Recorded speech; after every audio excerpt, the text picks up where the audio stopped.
que descobrir, porque ganhar eleição depende de muitas coisas. Nós estamos vivendo um momento histórico em que o Fundo de Participação dos Municípios cresceu muito em 2023 e o Fundo de Participação do Município cresceu muito em 2024 com relação a 2023. Essa quantidade de prefeitos reeleitos é em função de que os prefeitos estão com recursos para fazer as coisas, senão não seria reeleito. Sim. Sabe? Além disso, você tem as emendas do orçamento, que era secreta até outro dia, sabe, que faz com que o dinheiro chegue na mão das prefeituras, às vezes sem passar até pela mão do governador. Então, olha, os prefeitos com mais recursos fizeram mais obras, sabe? Não sei o que é durante a campanha, mas o dado é que se foram reeleitos. É o maior percentual de prefeito reeleito da história do Brasil. Antes não era assim. Então, o que é que nós temos que fazer? Na cidade que nós estamos disputando, nós temos que ver aonde nós erramos, qual o discurso que precisa ser feito para tentar ganhar as eleições. Eu leio que o Bolo pode ganhar as eleições. Eu leio que o Bolo pode ganhar as eleições. O Boulos, deixa eu lhe falar uma coisa, o Boulos é uma figura muito preparada, sabe? Nós tivemos um problema no primeiro turno que é muito difícil você convencer um petista que estava habituado a votar em 13 desde 1980 a votar 50, a votar outro número, sabe? Você veja que teve 50 mil pessoas que votou no 13. Então, eu, inclusive, gravei para o Bolo dizendo, olha, quem está habituado a votar no 13 tem que votar agora no 50 da cidade de São Paulo. E o Boulos vai tirar voto de quem, presidente? Hein? O Boulos tiraria voto de quem para esse segundo turno? Eu acho, é que o voto não tem dono. A gente pensa que o voto tem dono, o voto não tem dono. O voto nós temos que captá-lo, nós temos que conquistá-lo. Toda vez que eu abrir a boca para falar, eu tenho que ter noção que eu tenho que conquistar alguém. Sabe? Então, o Boulos tem...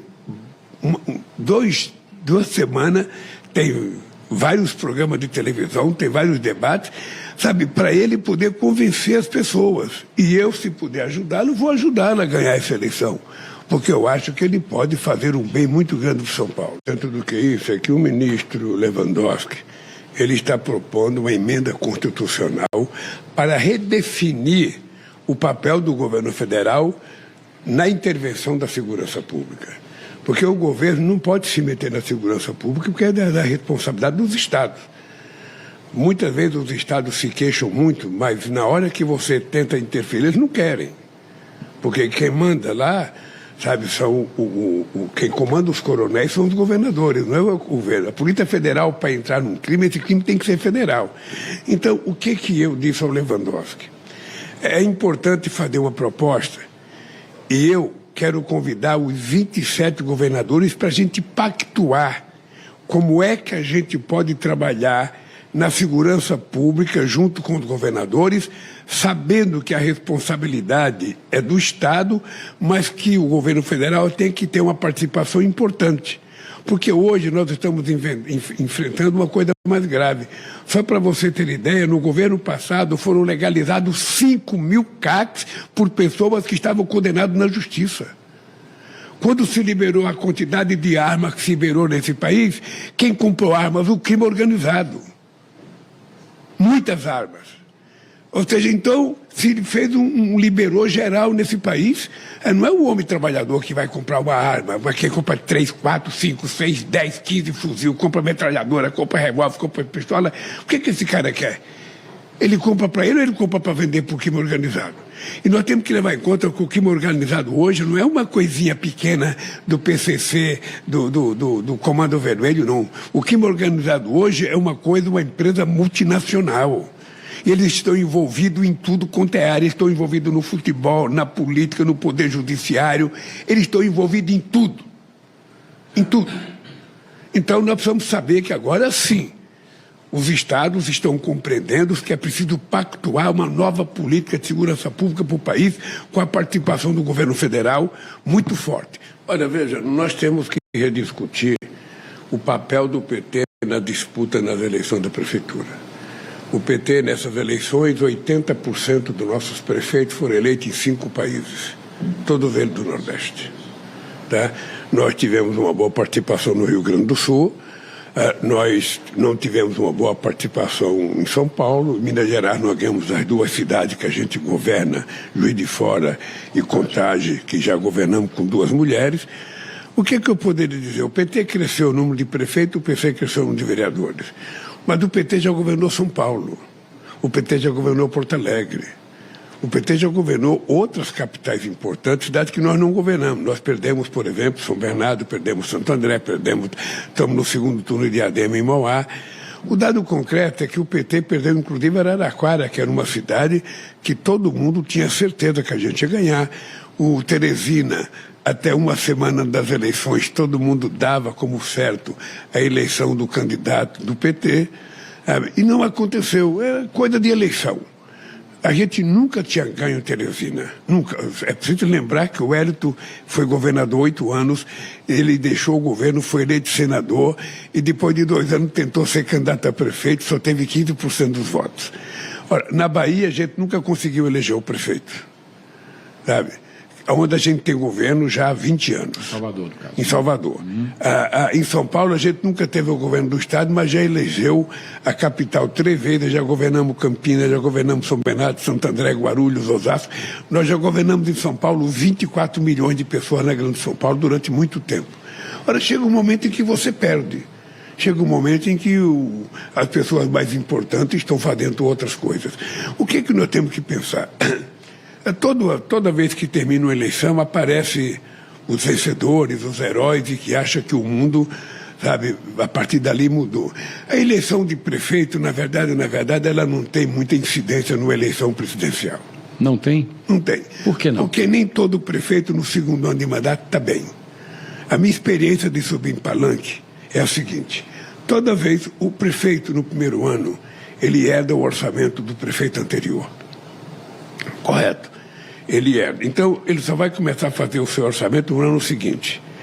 No primeiro ano é um ano em que o povo não cobra nada, porque é o ano que o cara ganhou, tem que arrumar a casa. Mas no segundo ano ele já começa a dever expectativa para o povo. Bom, o que aconteceu comigo? É que toda vez que você vai num palanque, quando você anuncia o prefeito, ele é vaiado. Quando você anuncia o cara que perdeu, ele é aplaudido. Então eu digo isso porque eu estou com experiência de várias eleições para presidente que eu disputei. Obviamente que é muito importante fazer prefeito, porque é o prefeito que dá o primeiro passo no atendimento das políticas públicas da sociedade brasileira. Na cidade, o cara participa da escola, o cara participa da saúde, o cara tem a presença do Estado. E o governo federal tem parceria com todos os prefeitos. O Bolsa Família, ele é cadastrado pelas prefeituras. Sabe? O Minha Casa Minha Vida, as obras do PAC, são cadastradas pelas prefeituras, numa relação de confiança republicana que nós temos e vamos continuar assim. O fato do prefeito não ser do PT, ser do PSD, ser do PMDB, para mim não faz nenhuma diferença. Eu vou tratar ele com o respeito que eu tenho pelo mandato que ele adquiriu e vou tratar com respeito ao povo. Sempre foi assim e continuará sendo assim. Se você quiser saber, José, nós tivemos uma coisa muito importante agora, que foi o seguinte: no PAC, nós fizemos o PAC Seleções. Ou seja, a gente tinha uma quantidade de dinheiro e tinha que atender quase 6 mil municípios. A gente fez um PAC Seleções para o Minha Casa Minha Vida, para as obras de encostamento, para as obras de córrego, ou seja, para cuidar da cidade. Olha, e nem todo prefeito que fez a melhor proposta era do PT ou era dos aliados. E muitas vezes as pessoas reclamavam com o Rui Costa, que era o chefe da Casa Civil, não, porque está dando dinheiro para o prefeito tal, sabe?